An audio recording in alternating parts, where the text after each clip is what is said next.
Hello viewers, welcome back to our YouTube channel. So Kizhakku Vasal serial பற்றி நிறைய பேர் review பண்ண சொல்லி கேட்டிருந்தீங்க.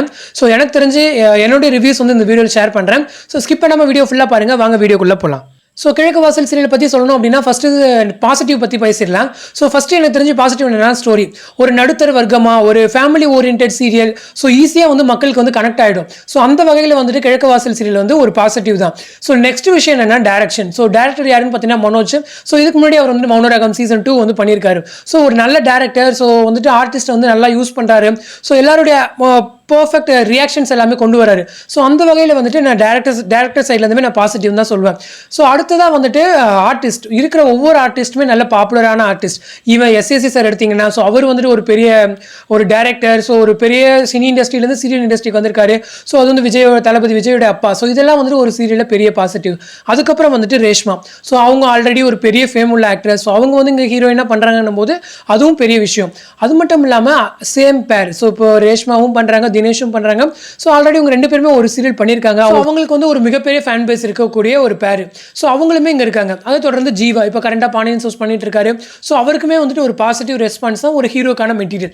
ஸோ இது எல்லாமே எனக்கு தெரிஞ்சு நான் சீரியலில் பார்க்குற பாசிட்டிவ். நான் பொதுவாக இந்த ஆர்டிஸ்ட் மட்டும் சொல்கிறேன் அப்படின்னு சொல்லாதீங்க. ஏன்னா இதுலேயே அஸ்வினி இருக்காங்க. ஸோ இந்த மாதிரி எல்லாருமே டேலண்டட் ஆர்டிஸ்ட்டாக ஒரு சீனியர் ஆர்டிஸ்ட்டாக தான் இந்த சீரியலில் இருக்காங்க.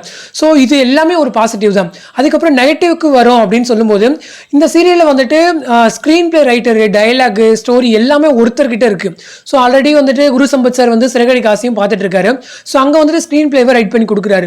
ஸோ இங்கே வந்து ஸ்டோரி அண்ட் ஸ்க்ரீன் பிளே மட்டும் அவர்கிட்ட இருந்துச்சு அப்படின்னா டயலாக் வந்து வேற யார்ட்டாச்சும் கொடுக்கலாம். ஸோ நீங்கள் சீரியல் பார்த்துட்டு இருந்தீங்க அப்படின்னா தெரியும், டயலாக்ஸ் ஒவ்வொன்றுமே அவ்வளோ புவராக இருக்கு. ஸோ ஒரு நார்மல் போயிட்டு இருக்கு, ஒரு ட்ராக் போகுது அப்படின்னா ஒவ்வொரு டயலாக் தான் அந்த ட்ராக்ஸ் வந்து இன்னும் சீன் வந்து ஆட் பண்ணி கொடுக்கும், நிறைய ஒரு என்ஹான்ஸ் பண்ணி கொடுக்கும். பட் இங்கே இருக்க டயலாக்ஸ் எல்லாமே கொஞ்சம் ஃப்ளாட்டாக தான் இருக்கு. எனக்கு தெரிஞ்சு டயலாக் ரைட்டர் வந்து சேஞ்ச் பண்ணலாம். ஸோ இது வந்து என்னுடைய ஃபர்ஸ்ட் நெகட்டிவ்னு சொல்லுவேன். அடுத்ததாக வந்துட்டு மியூசிக். பிஜிஎம் வந்துட்டு எப்பயுமே கிரண் தான் விஜய் டிவி சீரியல்ஸ்க்கு போடுவாங்க. ஸோ இந்த சீரியலுடைய பிஜிஎம் யார் போடுறாங்க அப்படின்னு சொல்லிட்டு எனக்கு தெரியல சத்தியமாக. பட் ஓவராலாக பிஜிஎம் பற்றி பார்க்கும்போது உண்மையிலே கொஞ்சம் புவரான ஒரு பிஜிஎம் தான். ஸோ நேற்று சீன்ஸ் எல்லாருமே பார்த்துருப்பீங்க. அவ்வளோ ஒரு ஹை வோல்டேஜ் ட்ராக்கை மாதிரி வச்சுமே உள்ளே வந்துட்டு அந்த பிஜிஎம்ஸ் எதுவுமே செட் ஆகலை. ஸோ மௌனராகம் சீசன் 2 உடைய பிஜிஎம்ஸ்லாம் பார்த்துருப்பீங்க. மௌனராகம் சீசன் 2 உடைய ஃபர்ஸ்ட் ஆஃப் பிஜிஎம்ஸ் எல்லாமே நல்லா மாசாக இருந்திருக்கும். ஸோ ஈவனிங் இப்போ நம்ம தமிழும் சரஸ்வதி எடுத்துக்கிட்டாலுமே சரி, பாண்டியன் ஸ்டோர்ஸ் இல்லை நம்ம சிறகடி காசி சீரியல்ஸ்லாம் எடுத்துக்கிட்டாலுமே சரி, பிஜிஎம் ஒவ்வொன்றும் யூனிக்காக இருக்கும். ஸோ அந்த மாதிரி கிழக்கு வாசல் சீரியல்ஸ்க்குமே யூனிக் பிஜிஎம்ஸ் கொண்டு வரலாம். சீனே கம்மியாக போனாலும் நீங்கள் பிஜிஎம்ஸ் நடுவில் பெருசாக ஆட் பண்ணி கொடுத்தீங்கன்னா சீன் பார்க்குறவங்களுக்கு வந்து கொஞ்சம் எடுத்து கொடுக்கும். ஸோ பார்க்கணும் அப்படின்ற மாதிரி தோணும். இல்லை நீங்கள் எவ்வளோ ஃப்ளாட்டாக பிஜிஎம்ஸ் போட்டாலுமே நீங்கள் எவ்வளோ பெரிய டைலாக்ஸ் வச்சாலுமே அங்கே எடுக்காது. ஸோ எனக்கு தெரிஞ்சு பிஜிஎம் கான்சென்ட்ரேட் பண்ணி நல்லா கொண்டு போகலாம். ஸோ மியூசிக் டைரக்டர் கையில் இருக்குது.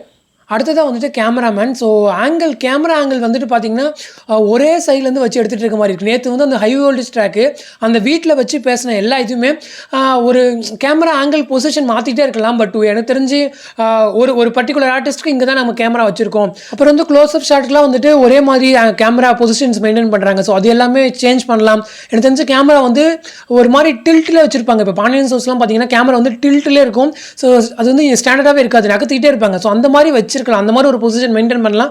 பட் எனக்கு இதை பற்றி என்ன நாலேஜ் இவ்வளோ தான். பட் அந்த மாதிரி அவங்க ட்ரை பண்ணலாம். கேமரா பொசிஷன் வந்து ஒரே இடத்துல வைக்காம, இல்லை ஒரே ஆங்கிள் வைக்கலாமா, டிஃப்ரெண்ட் ஆங்கிள்ஸில் வச்சு ஷூட் பண்ணலாம். அது மட்டும் இல்லாமல் நிறைய சீன்ஸ் வந்து கட் பண்ணி ஓட்டின மாதிரி இருக்குது. அதெல்லாம் வேண்டாம், கொஞ்சம் எடிட்டிங்கில் இன்னுமே அவங்க ஸ்ட்ராங் பண்ணணும். அப்புறம் வந்துட்டு எஸ்எஸ்சி சாரோடைய அவருடைய வாய்ஸ் கொஞ்சம் டல்லாக இருக்க மாதிரி இருக்குது. எனக்கு தெரிஞ்ச சீன்ஸில் அவருடைய வாய்ஸ் கேட்கவே மாட்டேங்குது. ஸோ அதை வந்துட்டு அவங்க வேறு ஏதாவது டப்பிங் ஆர்டிஸ்ட் ட்ரை பண்ணலாம்.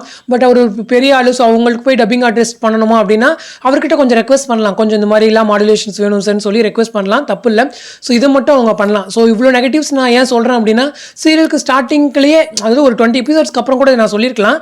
பட் இப்போவே சொன்னால் அவங்க டீம்ஸ்லேருந்து கொஞ்சம் இம்ப்ரூவ் பண்ணுவாங்க. ஸோ டைம் சேஞ்சுமே சீக்கிரம் நடக்க போகுது அப்படிங்கிற மாதிரி எனக்கு அப்டேட்ஸ் கிடச்சிருக்கு. ஸோ ஒன்ஸ் டைம் சேஞ்ச் ஆகும்போது இந்த மாதிரிலாம் கொஞ்சம் மாடிஃபிகேஷன்ஸ் கொண்டு வந்தாலுமே அந்த ஸ்லாட்டில் நல்லா சர்வை பண்ணலாம், நல்லா ரேட்டிங்ஸ் வாங்கலாம். ஸோ ஸ்டோரி நல்லா இருக்குது. ஸ்டோரி நல்லா இருந்தால் அதுவே போதும். இருக்கிற இந்த சின்ன கரெக்ஷன்ஸ் சேஞ்ச் பண்ணாங்க அப்படின்னா சீரியல் கண்டிப்பாக நல்லா இது வருவாங்க. ஸோ யூடியூப்லேயுமே நிறைய கமெண்ட்ஸ் பார்த்தேன். அதனால தான் இந்த வீடியோ நான் கண்டிப்பாக போடணும் அப்படின்னு சொல்லிட்டு போட்டேன். ஸோ போடுறதுமே தப்பு தான். ஏன்னா ஒரு சீரியல் ஸ்டார்டிங்கில் நெகட்டிவ் ரிவ்யூஸ் கொடுக்கக்கூடாது. சீரியல் நீங்கள் யூடியூப் கமெண்ட்ஸ் பார்த்தீங்கனாலுமே சரி, இந்த சீரியல் வந்துட்டு எக்ஸ்பெக்டேஷன் பண்ண அளவுக்கு இல்லை, மெட் ஆகலை அப்படின்ற மாதிரிலாம் சொல்கிறாங்க. சம்திங் ஏதோ டல்லாக இருக்குது அந்த மாதிரிலாம் ஃபீல் பண்ணுது அப்படின்னு சொல்லிட்டு கமெண்ட் செக்ஷன் நிறைய பேர் சொல்லியிருந்தாங்க. ஸோ அதை எல்லாமே நான் ஒரு ரிவ்யூவாக எடுத்து தான் இந்த வீடியோ நான் ஷேர் பண்ணியிருக்கேன்.